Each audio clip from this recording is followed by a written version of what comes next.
Hey YouTube and a very warm welcome back to my channel. Thank you ever so much for tuning in to today's video, which we are going to go through the whole diet phase. We're going to look at some progress photos, we're going to check out the macros, the calories, the steps, did I do any cardio, all of those things. We're going to be talking process. I also have a bit of a story to tell you about an insecurity that I have, which I had no idea I was gonna talk about. I'm actually recording this little section as an introduction after I did that bit, but it felt like the right time to say it. So I've put it in, I'll leave it in, and hopefully it helps some of you in one way or another to see that we're all human and we all struggle with some things. But I'll leave it there, and I'm excited to generally show you this whole video and to show you the progress that I've made and hopefully talk you guys through how you may be able to do it for yourselves.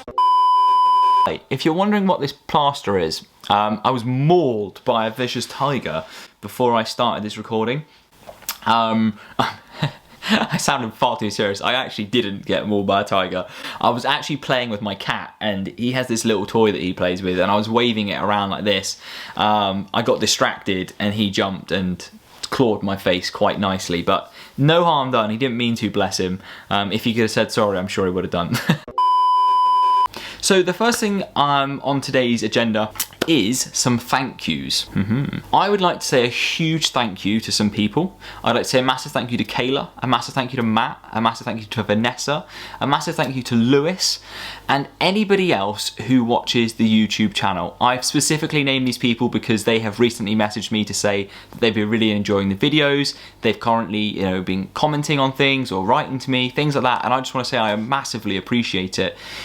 I spend a lot of time putting these videos together, and there's something that I enjoy, I really do, and when I get these messages through, I don't think you realise how much of an impact it has on my day. It really does make my day, and even the smallest message, the smallest comment, all of these things, they really do mean the world. So thank you so much. If there's anything I can do to help in return, always happy to answer questions. I'm always happy to film some different content, and I was actually talking earlier this week with someone about the next stages of this YouTube and what's going to be happening after this. I am going to be dropping a little bit of a news bomb on that one shortly, but for today I think it's time to get started. So from me, a massive thank you, and to anyone else who watches this, I really do appreciate you.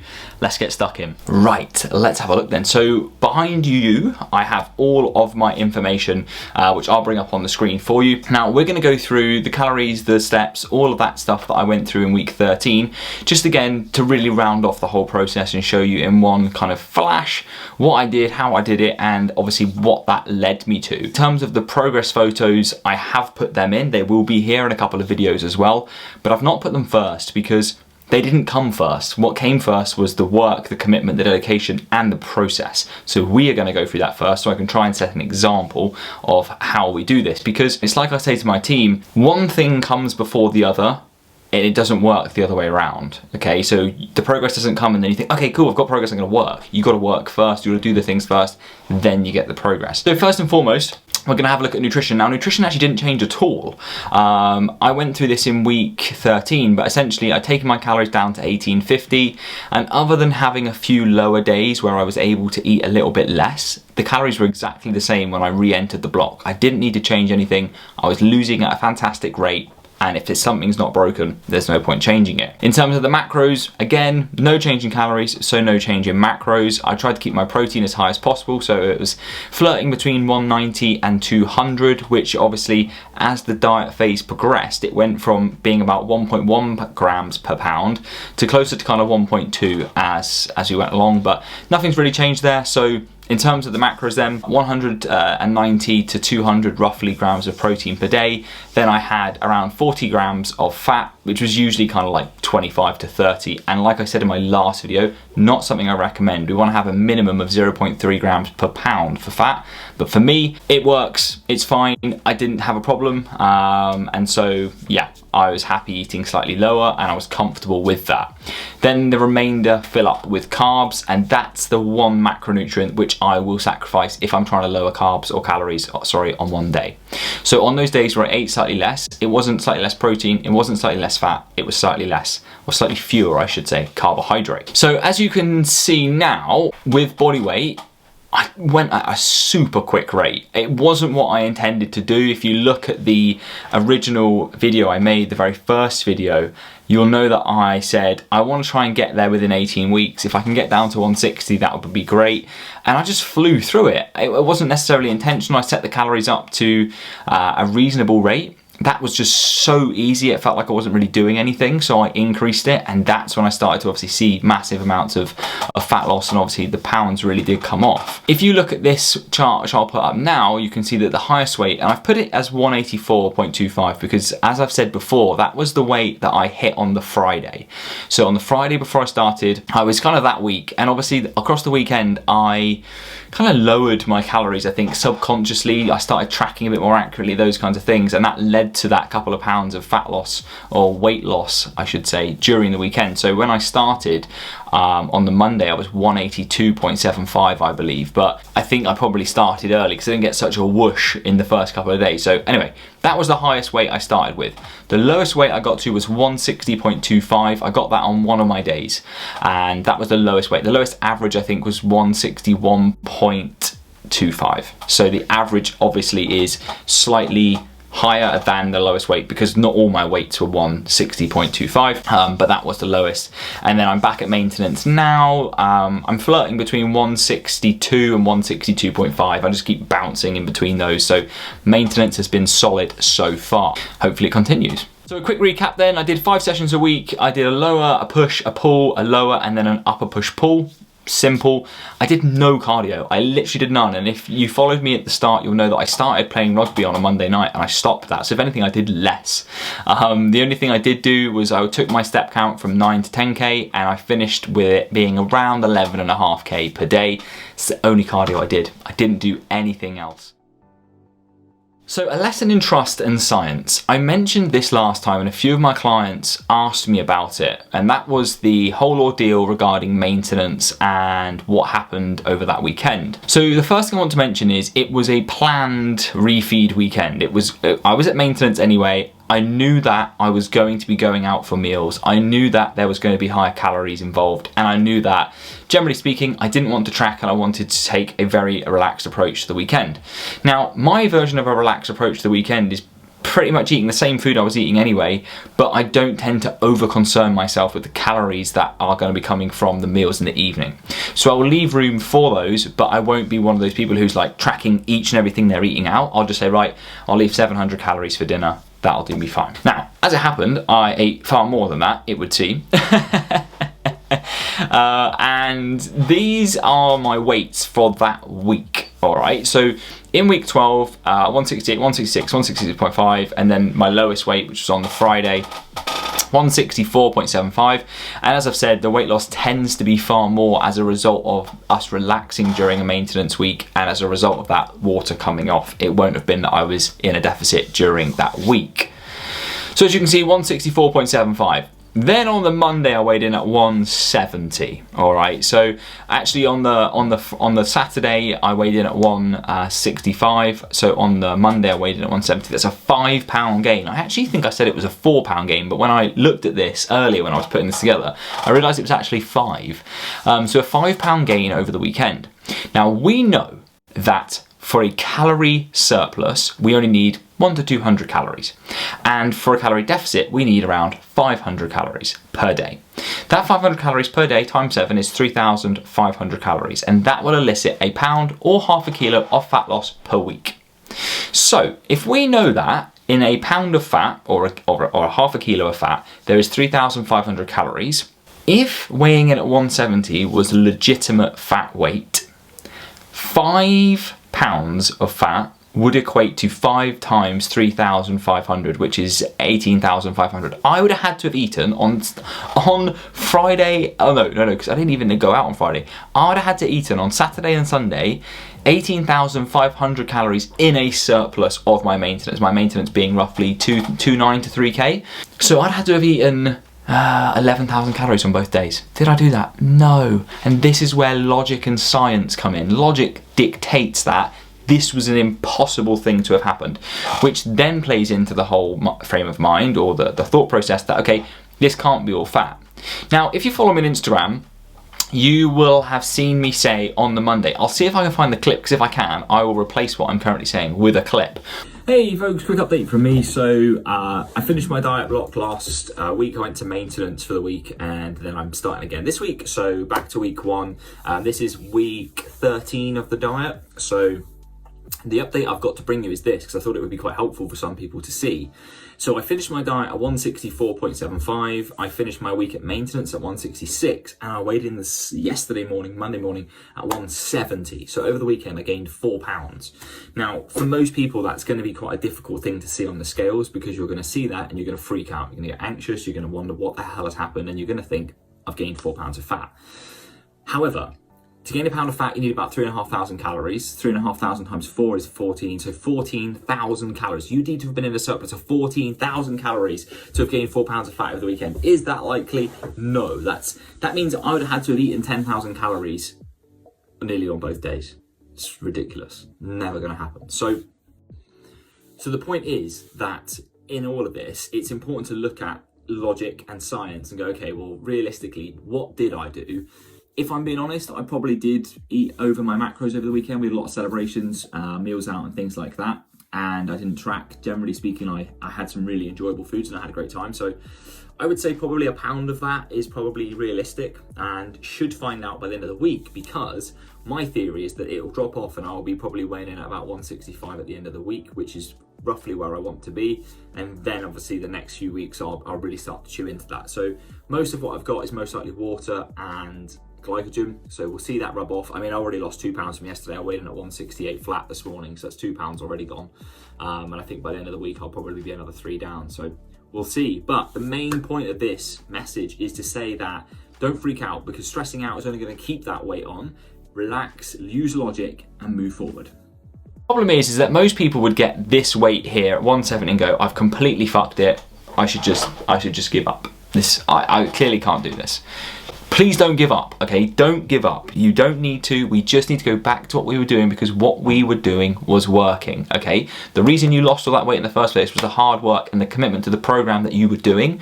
And when on that program and when committing, it worked. So don't lose faith, don't lose hope. Go back to that program and keep doing it, because it works.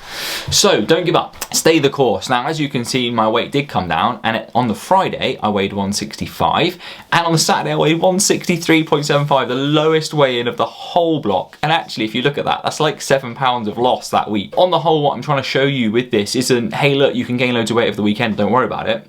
I'm saying, manage your weekends and set expectations. But if you happen to have a higher weigh-in, don't panic and change the topic. Don't panic and change the course. Don't panic and go, right, that's it, I need to try something different. No, stay on course. Stay with what you were doing, because what you were doing was working. It just means that you probably did something that wasn't in the plan, that meant that you went outside, and then that probably led to a little bit of an increase elsewhere. Okay, progress photos, let's check those out. So obviously when we came into this dieting block, I looked like so. Halfway through, I looked like this, and now we look like this. I'm really proud of this. And obviously when I pulled the plug on the phase last week, I felt a bit low, if I'm honest. I felt a bit low, I felt a little bit goalless at the time, and I felt like a huge dump, just kind of all my kind of energy towards the goal and things like that did kind of come crashing down. But when I saw these, and I can acknowledge I obviously had a shave. I've not got a tan. I had a tan in the first photo, but I did shave to try and level them up.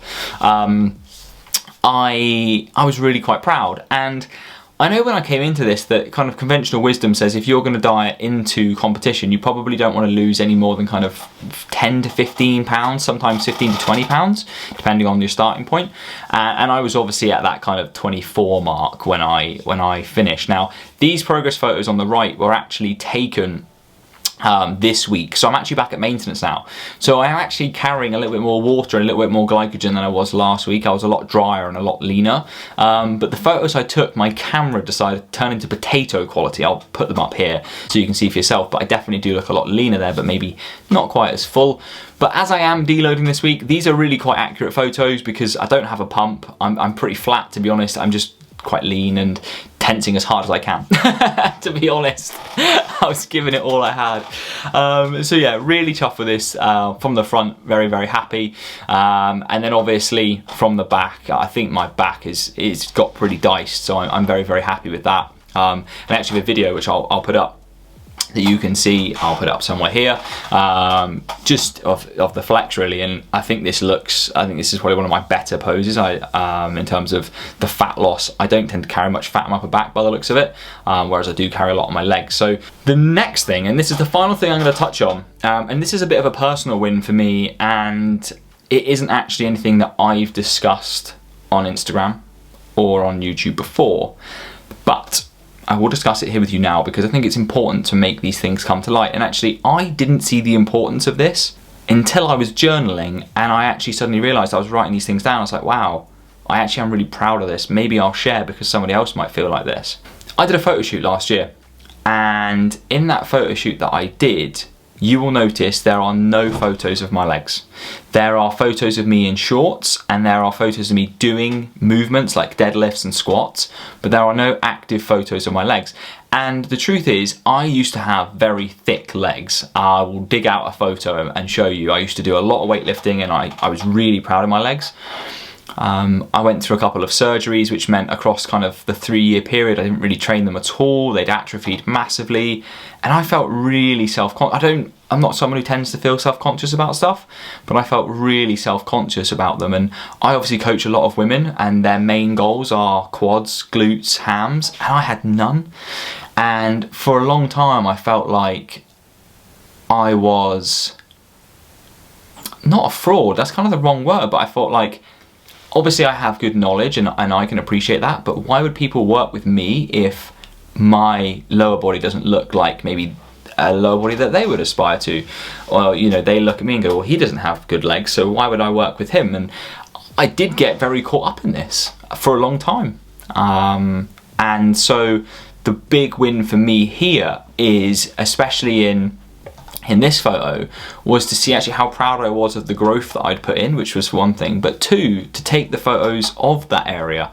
And all the way through this phase, I noticed it was something I was really willing to do. If you're wondering what I'm talking about, if you look at my right leg, you will see that there's, in the knee area, the quads don't quite look right. They look a little bit distorted versus my other one. I just had 5 knee operations essentially, and the quads don't quite look as they used to. They're not as aesthetic as the other side, and obviously I've got a lot of scarring and scar tissue and things like that. Which obviously has led to the growth of them being really difficult. The blood flow's not so good, and it's something I have to work on quite a lot. But you know, I am in pain. You know, they hurt. My right leg, my right knee hurts every day. I don't think a day goes by where it doesn't cause me pain, but I am incredibly grateful to be able to walk again for a start, because I went for a period of time where I couldn't. I'm incredibly grateful to be able to train and squat and do the things I love doing. So that's a small price for me to pay personally. But this for me, and over the next year, and hopefully through YouTube, I'm going to document a bit more of my leg growth and really take that to town. And hopefully 2 things have come from this little conversation we've had about this. One thing is that even as a coach, I'm not invincible as a person. Hopefully I never come across like that. I hope that in these videos you do get to see a different side of me where you think, actually, shit, this guy is a human being. He's not just a robot that spits out information and knows some stuff. Because, you know, we all have our struggles, right? And I thought I would share this with you because it was one of mine. And maybe for whatever reason you might have insecurities and thought processes on things that you would like to work on, or you would like to change, and whether it's the muscle itself or the area itself or the mindset you have towards that. Hopefully looking at this journey of mine, it's taken me a long time, but hopefully this journey makes you realize that it can be done, and that actually being vulnerable is part of life. It makes you stronger. You know, to be able to stand up and admit your weaknesses and the areas that you wish to work on doesn't make you weak, it makes you strong. And it's an area which I think that humility is an important part in enabling other people to open up about themselves and things like that. So hopefully just this little bit has helped in some way. It's helped me because it's been something I've not really spoken about, so from that perspective I've been able to get that off my chest, but also feel like, hey, I'm proud of myself for the journey that I've been on, and to say that for me is a big deal. So yeah, a little self-celebration to finish off, I guess. And yeah, just a really great process, and yeah, very happy with it. Very happy indeed.